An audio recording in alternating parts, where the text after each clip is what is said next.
We want to help you be the very best missionary so that you can give your very best to the people you're serving.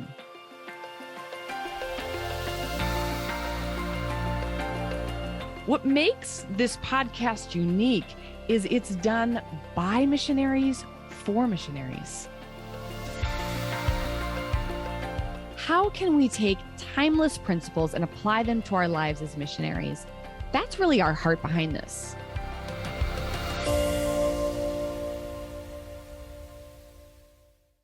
Welcome to this week's episode of the Modern Day Missionaries podcast.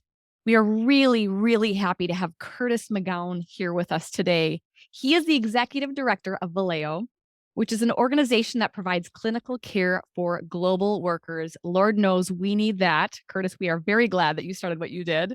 And Curtis himself is a licensed professional counselor, and he's been in the counseling and missions space for many years. And Curtis, you and I had the pleasure of meeting each other at a conference. I got to meet you and your wife, Lisa, at a conference for missionary care. And Kyle, I just liked you guys from the get-go. But and we like you too, Stephanie. I love when that happens. And Curtis, I had wanted to meet you when I went to the conference because I had been hearing from all of these missionaries who were looking for counselors and were having a hard time finding counselors who kind of got them where they were at. Also that was able to do counseling overseas. It just was a complicated space. So I started researching and came across Valeo. And then when I found that I was going to this conference, noticed you guys were going to be there. I thought, I'm going to meet them. And then we did.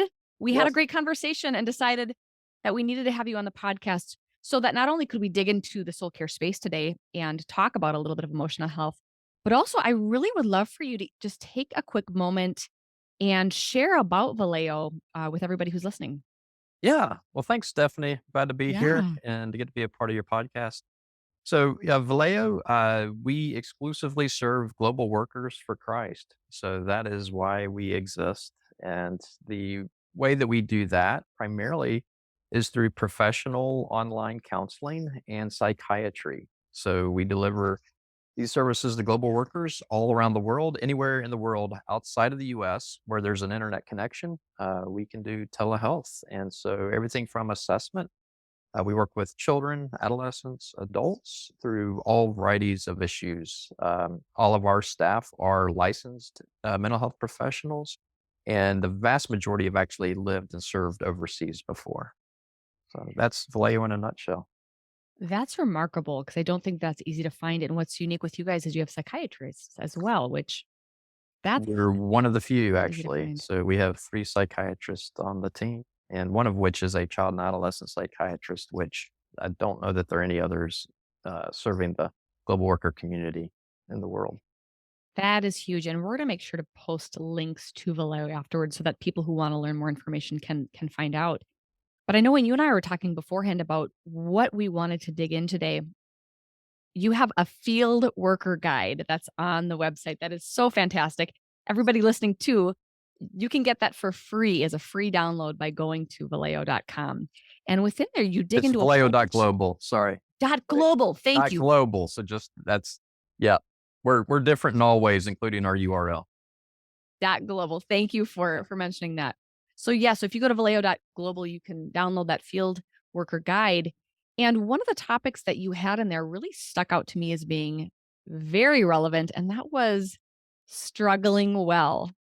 I like that phrase because it sounds like an oxymoron, because struggling is this word that has this negative connotation and well has this positive connotation. And your brain kind of goes, how can those two work together? Yeah. But they do. And so say a little bit about struggling well in the context of missionaries. So in the field guide, we identify there are 4 outcomes that we hope for all global workers, and struggling well is one of those. And it's in tension with one of the other outcomes called healing. And so we really believe that there's in Scripture, we see 2 callings. One is towards shalom, which is what we think healing is really moving toward well-being, abundant goodness, where all things are working well. We also, though, see in Scripture, there's a calling towards suffering. And so if they're both biblical, they can't be mutually exclusive. So this idea of struggling well came out of this calling of suffering. And for most of your listeners who serve on the field will automatically know that just part of being a global worker and serving cross culturally is to struggle. It is to suffer, and that's part of the calling. Um, I think of struggling well specifically from the Old Testament with Jacob and the angel of the Lord, and we actually see this tension, this wrestling, this struggling, and there was a sense of desperation in the struggle on Jacob's behalf, as well as this demand to be blessed and a refusal to give up or to quit. And so we see this blessing of the name of Israel. And so, what an incredible way to begin. And in Hebrew, the name Israel actually means to wrestle with God. That is the identifying mark that God chose for his chosen people. And I don't pretend to understand that, but there's got to be something to wrestling or struggling well that pleases God, that is faithful living in relationship to God. And I really love that we have a God who invites us to struggle, not just even struggle in life, but struggle with him. Yeah, And that he's not fighting against us, but he is fighting with us on our behalf, and he can take our big questions. He can take our frustrations. I know when I was a young Christian growing up, I honestly didn't think that the Christian life should include suffering or struggling. I thought that if I yeah, just followed all the rules, I would have this purely prosperous and wonderful life filled with rainbows, butterflies, sure. salvations, healing, and all of the good things. And God has good things for us. We serve a good God who wants to bless us. But as you said, struggling is a part of our story as humans and as Christians. And as we get older and encounter some of the realities of life, we can either get disillusioned and shocked and angry with God, or we can say, hey, this is a part of what it is to be a Christian or to have a human experience. So, how can I struggle well? And as you pointed out, missionaries have some unique struggles. Talk a Yeah. little bit about some of the common missionary struggles that you see. So, there are a couple of different angles I think of this. It includes all the normal things that everybody else in America struggles with. So people sometimes Imagine think, that. well, yeah, it's like, well, yeah, same issues, Uh-huh. marriages, kids, depression, anxiety, trauma. Trauma is probably a more heightened one for global workers. Just the realities of the places that we live and serve, we come across more trauma and how to process that. In addition to that, though, I would say one of the biggest struggles I see is what I've termed it as shame. So most global workers we find they not only have the struggle, but they have the shame for having the struggle. So if a lot of global workers that we work with have this underlying belief that I should not be having a difficult time with X, Y, or Z. So then there's a shame over being vulnerable or being weak or being not good enough, not faithful enough, not sometimes they'll beat themselves up for not being able to overcome a barrier or an obstacle or having an emotional or relational need. And so I would say the shame is actually probably one of the most pronounced struggles for global workers that might be different than just kind of general population in the US. I think you nailed it. I'm guessing that everyone or most people listening right now are probably thinking what I'm thinking. And I'm like, yes, absolutely. You hold yourself to this really high standard as a missionary, and sometimes you feel like you should be what people expect of you. Perfect in Mhm. every area and have this all the time amazing marriage and have, kids who sing like the Von Trapp family. And I don't even know what other kind of weird expectations we have. Yeah. But it is, you are right. I don't know why that is, but the expectations we place on ourselves are really high, and Mhm. shame, that is a real that is a real struggle. So what would you say to a missionary who's dealing with shame in one of those areas? Typically, I think around this idea of struggling well is to separate out struggle from sin. And so typically when I ask a global worker, what is inherently sinful about your struggle? I find that a lot of times people have a hard time going, well, I don't know that I can find any sin in it. And that's a bit ironic because the whole idea is that when we feel guilt or shame, it intuitively feels like there's something wrong or sinful or morally wrong happening. And Yeah. so when we stop and reflect and go, it's kind of like the shame around let's just use, for example, I'm too stupid. I should know better. Well, is there a sin in being stupid? Typically not.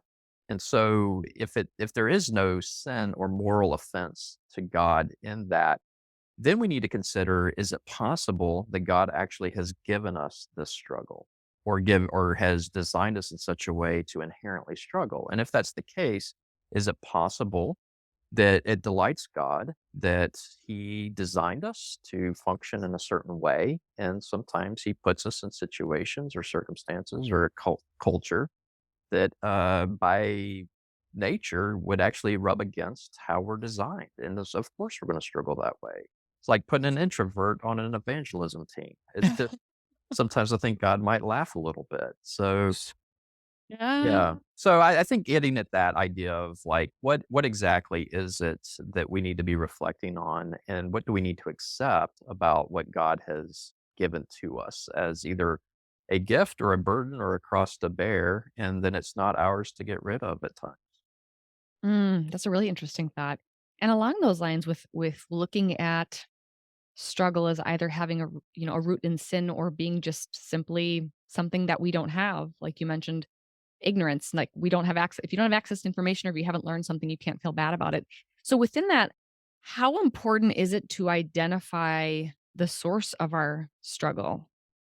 Does that does identifying it change the way that we relate to it or journey through it, would you say? I think so. Partly, I think that there are a couple of features that I think are important. I don't want to suggest though that you have to really fully understand it in order to steward it. And I think I Mhm. like the word of stewardship. I think biblically we're called to steward our lives, and you don't always have to know everything about something to steward it. And so I think Mhm. for those of us that might not have a deeper insight as to what's going on, that's okay. We can still learn to steward it well. I do think it's important to identify if there's any sin component to our struggle, and clearly that's the easy part. Actually, confession, repentance is pretty straightforward. I find most global workers have more challenge with struggling around things that aren't inherently sinful. That's where it gets tricky, it gets messy, it can get confusing. And in those areas, I think one of the helpful steps might be identifying, and maybe just be asking the Lord to reveal: is this a struggle or a problem in my life that I'm being called to resolve, or is this a problem or struggle in my life that God you're calling me to carry with me, to steward it, to in essence befriend it, or to allow space for it in my life? Okay, you're making me think of one of my favorite quotes by Andy Stanley. There are problems to solve and there are tensions to manage. And it Oh, sounds okay. like you're Yeah. saying look for the things that do need to be solved, like a sin struggle, something where there needs to be resolution. And sometimes God might be calling us to find resolution in a particular struggle. And Hmm. then sometimes, like you said, it's a tension to manage. It's Hmm. something that maybe we aren't going to be able to overcome because it's a part of who we are. And so we get to invite God into that process and say, how can I do this well? Yeah. Mm, I love that. I think it's really important to make that differentiation. What would you say to somebody who uh, has a struggle, whether it's a sin struggle, whether it's just shame over something they don't know how to do or can't do, or something that's holding them back? And they're hiding it right now because they're terrified that if they mention it to somebody, they might get pulled off the field or people might judge them. I think there's a lot of hiding, not because missionaries are bad, but because they don't know what to do with that. And they also are just nervous to even go there because what happens if I go there? What would you say to them? If I may be blunt, I would Yes, say please. We it like blunt. okay. It usually has to do with their sending organization if they have one. Okay. So what I found is that certain just a handful actually of sending organizations have what they call zero tolerance policies. And in those types of cultures, to share anything that is a sin struggle may very well have repercussions.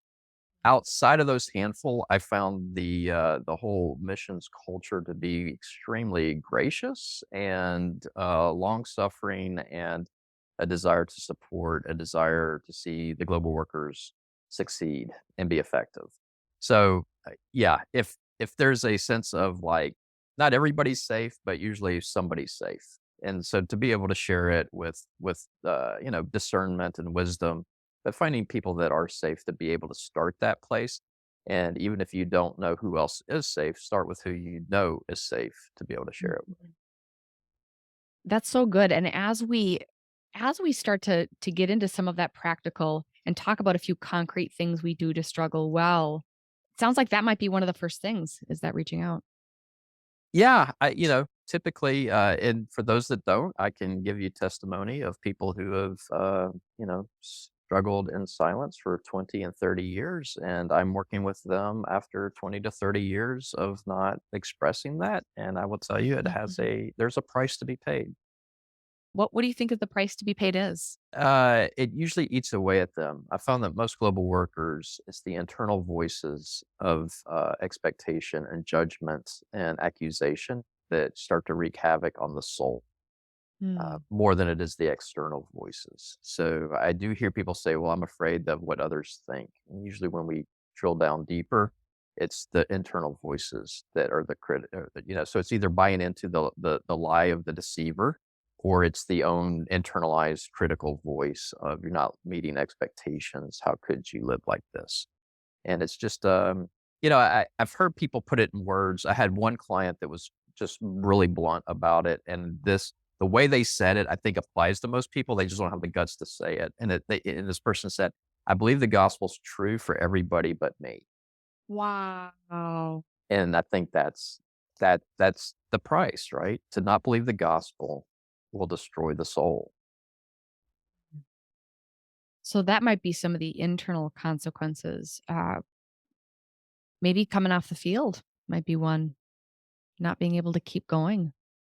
Have you Yep. seen that happen with a lot of people? Yeah, I think one of the funniest words that I come across is the word burnout. It's one of the few words that is, socially acceptable within the whole kinda church culture, and yet it's the least defined term that I think I've ever heard as a clinician. And so it's just this broad, it captures everything, but yet without identifying really specifically what's happening. And I would suggest that a lot of burnout does include this internal dialogue that never gets externalized. And we accept it as a culture. Oh, well, they just got burned out. We think we know what that means, but we've never heard the internal dialogue of the global worker that got burned out. And so that I think is one of it. Another one we Mm. see is sometimes addictive behavior. And so I think a lot of that can be fed also by this kind of internalized shame and struggling and not being able to share that struggle with other people. So, and if not addictions, unhealthy uh, patterns we see a lot of times is connected to that. So it sounds like, in some degree, community, whether it's talking to a counselor or talking to someone, is a Mhm. huge part of struggling well. Yes, I would suggest that. I mean, that's about as fundamentally biblical as anything, right? I mean, We it's like to be biblical here. so community. It's almost as if you can't be a Christian without a community. I think that there might be Imagine that. some passages around that. So, What else are some things that you would recommend to people who are currently in some type of struggle? so, I like to. They're two illustrations. I like to sometimes analogies are helpful for people to think through. And I think of the nation of Israel. We already mentioned Jacob, but I think about Israel in the desert wilderness before they go to the promised land. And there's this leading this lifestyle that's supposed to be temporary and like really anticipating the future. Like, we're not going to build houses, we're not going to farm the land. God just provides day to day. Take your tent, you got to pack it up, move. Everything's so temporary. It's so like, just wait, just wait, just wait, don't do anything else while you're waiting because it's coming. And then we have this picture of Israel in exile, and particularly in Jeremiah when he talks to his people and he says, yes, you will return to the promised land, but don't be holding your breath. Go ahead and plant your gardens, build your houses, marry your children off. Like, this is going to be a while. And that idea of settling in. And I think sometimes it's helpful to kind of consider our struggle and go, is this a temporary thing that, yeah, we can resolve and we need to be moving toward resolution, or holding our breath with anticipation of like counting down the days till we don't have to struggle with this anymore? Or is this a matter of, you know what, this might just be part and parcel to living cross culturally in this place? And I literally just had a client of mine describe this way. She called it a low grade fever of living cross culturally. That is hysterical, and I wow. I mean, and Well and when you're said. talking about a low grade fever that's perpetual, meaning you'll never not have that fever. Living cross Gosh. culturally just has an energy that is expended no matter what you do. You will never Mhm, Most people will never resolve that. And so just this idea of like settling in. So what does it mean to lack energy? And I use the example mhm. when I lived in Thailand during hot season, our adjustment of our expectations of that was, I mean, that's just a real minor thing around struggle is physical energy. Well, what do you do during hot season when, you have no air con and it's hot season? Well, we come home and the only air con's in the bedroom, meaning we don't do anything after 5 p.m. There's no expectation to do anything. We don't get together. We don't go any activity. Certainly don't make any commitments to do anything after 5 p.m. because we're spent from the day. We just don't have Mhm. the physical energy. That in hot season lasts 3 to 4 months. That's part of the rhythm of how do you settle into it and live within the parameters of that struggle. And so I think picking between trying to discern with the Lord and maybe with your family or your team, what are the struggles to resolve and which ones are to really settle in and accept, and maybe if we get crazy, embrace them. Isn't that the truth? There are things after living in Peru for a number of years that I got so used to that I begin to even like them that way. I Yeah, mean, in the beginning used to yeah, drive me just up the wall, how late everyone was when you'd have them over for dinner. yeah, yeah. But then I got so used to everybody just coming half an hour late that you start to plan for it. And then I'm up here in the States and people come on time and I'm like, Stop shoot, I am not it. ready. Why are you here already? Yeah, yeah, I mean, it took a while, but it is your brain eventually switches over or you get used to it. Like you said, a temperature or a climate or sometimes even just certain smells or chaos or I don't even know what it is. You get used to things being a different way. So like you said, it's yeah, what struggles am I looking to resolve and what ones could I even believe that God will give me the grace in not only to tolerate, but to actually enjoy and even become a part of who I am. yeah. Okay, along those lines, Curtis, did you ever see people minimize or maximize struggles that are just kind of over dramatize certain things and maybe not under dramatize, minimize things that should be bigger. Yes, and yes, I think. So one of the things I do find is that it's hard to objectively quantify for each person what makes something so minimal or what makes it Mhm. so maximal. So I'm always reluctant to try to objectify some kind of measurement of how people should or shouldn't respond to their struggles.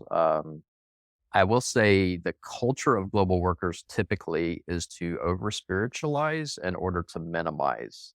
So this idea to, I hear this a lot, particularly from women about, well, I'm called to be a gracious wife and supporter to my husband doing his godly work, and I am not to complain. And now I'll complain to him, but I won't do it publicly. And so and then this kind of criticism or self incrimination of I should be more content, and why am I not more content, and what is it? And so I never really know when is it overdone and when is it underdone, and so yeah, I think it's a great question. I don't know the answer to it. Yeah, and I hear what you're saying because I think that some things that are really big for someone are not for somebody else. I mean, I even think of us as missionaries. So many of us have done it. We get a little judgy sometimes when we've lived out of the U.S. No, and we use the phrase. That's such a first world problem. That's Which, hey, that's not really helpful for us to judge people like that, but it can feel that way sometimes. We can be like, "You're making a big deal out of that." But you yeah, know what? You think about parents, we could look at children, not to say that like us who are global workers are parents and the rest of the world are children. So I'm not making that connection, just making that very clear. But again, it's a perspective switch. I could look at one of my kids and be like, "That's not that big of a deal." But when I remember when I was living in that time of life, it was a massive deal to me. So yeah. it's not really productive necessarily to judge other people's circumstances. And yet, I think, like you said, it's helpful for us each personally to look at what am I making a really big deal out of that maybe shouldn't be? Mhm, And what am I minimizing that actually should be looked into? And that's a conversation for us to probably have with the Lord. And mhm. as you went back to a counselor or community, talking to a safe friend, and saying, "What do you see in my life that I'm ignoring, but that I really need to address? And what am I whining and complaining about and making a big deal about that really, come on, I can do this." Yeah, I think the thing that stands out to me along those lines maybe is fairly prevalent is the surprise, particularly for American global workers. There's a surprise that I don't know how to say it. American culture, we believe inherently, even subconsciously, that life should work. So true. We should be effective and efficient. And when we're not effective and efficient, something is broken that we should be able to fix. And I think I don't know why, but non-Americans typically don't have this assumption. They don't believe inherently that all of life should work effectively and efficiently, nor do they have a sense that they deserve for life to work effectively and efficiently. Hmm. So I think for American global workers in particular, the surprise of not being able to overcome ineffectiveness and inefficiency, I think sometimes that's the piece that, sometimes is fun to kinda play with a little bit and say, "What is that I hear the problem, but why is it a problem that it's a problem? Why isn't that just part of your, expectation to live in a particular culture that things aren't going to work well. They're not going to be efficient. There's going to be hardship. And so I think sometimes the surprise of struggle seems to be the more universal thing than the actual what people struggle with or what degree they struggle. But the fact that they're surprised. I give you an example. I think two areas that we see a lot of is past, a lot of global workers that have past abuse in their life that they've had some kind of healing or freedom or victory in, or past addiction that they've had some kind of healing or success or sobriety from. Almost inevitably, if either of those are in the past, they will re-trigger on the field. It's I rare agree. that they don't. Almost well, I would say most people I've talked with that it brings back up are completely surprised and shocked that they are struggling with past abuse or past addiction that they hadn't struggled with in 5, 10, 15 years. And now they're like, "What is wrong with me that this is a problem again in my life?" And that's where we step back and just say, "Actually, that's expected. And there's no shame that you're struggling with something." And but we don't have the luxury to be surprised by it either. Like we need to take this seriously. And if you let that derail you, I mean, you're on the bench. You're out of commission. If this gets a foothold, you're done. And so I think that's one of the things that for us is a privilege to be able to help people normalize being triggered, but then making healthy steps to struggle well with that maybe addictive temptation or with that past abuse still having remnants that are playing out in their life. I love what you are saying right now. I think this is huge for people to hear. It ties in exactly to what you were just saying beforehand, Curtis, and that is that we are a fix-it culture in the US and probably some other cultures as well. We like to look at problems, we need to find solutions, and we wanna resolve them. That's how we Yeah. look at them. So even if we tie that into our Christianity, I have heard this so many times. So I love what you're saying of somebody who, let's say forgiveness is an issue Hmm. that they're dealing with, they're struggling with, Hmm. and they wanna forgive and to be done and have it never come back again. Close that door, lock it, check the box. And as what you're saying right now is you go on the field and suddenly that gets reopened. And what I've seen happen, and you probably have too, is the enemy sweeps in, the enemy of our soul comes in and says, "Oh, you weren't really healed of that. Yeah. Oh, that's still a problem." And he tries to convince us that something is wrong with us, that that's coming up again. When it, like you said, it has nothing to do with that. It's just a fact of getting triggered again. Triggered doesn't mean that you are not healed from something. It just means you're walking out your healing. That's it. That is significant. So anticipating that can be helpful. Curtis, I wish I would have even known that. I mean, I think about people who are on the field right now. What I hope is that everybody's listening right now is thinking, what is an area that I've gotten triggered in while serving here on the field? And how is that similar to maybe an experience I had beforehand? Or how can that be related? Because you are absolutely right now. And saying that, I think takes away some of the shame. Like, there's not something wrong with me that I am being triggered by this. There's not something wrong with me that this struggle that I dealt with years ago is coming back. It's coming back Yeah. for a reason. And that's where struggling is such a good word because it's an ongoing word. Yep. Struggling implies that I'm still it's ongoing. I'm struggling. It's not like winning. Winning implies an end. So I had a systematics professor when I was in seminary who was also a Greek theologian, and he said there's a surprising number of words in the Greek that are present progressive. They were done, one and done in a time and point in the timeline, and they are ongoing progressive. And he said almost all the words that Paul in his epistles use are present progressives. And as Americans, we don't care for present progressive. We we Mm. we like linear life. And so it's just a helpful thing that there's ongoing working in almost every area of our life, no matter what has occurred in our past.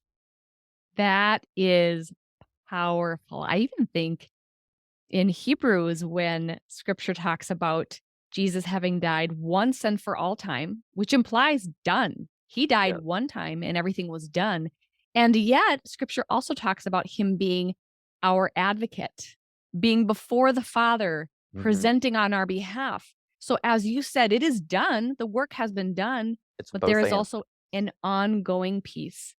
Ooh, I am loving where this has gone today. Oh, Uh, cool. this is great. This is really great.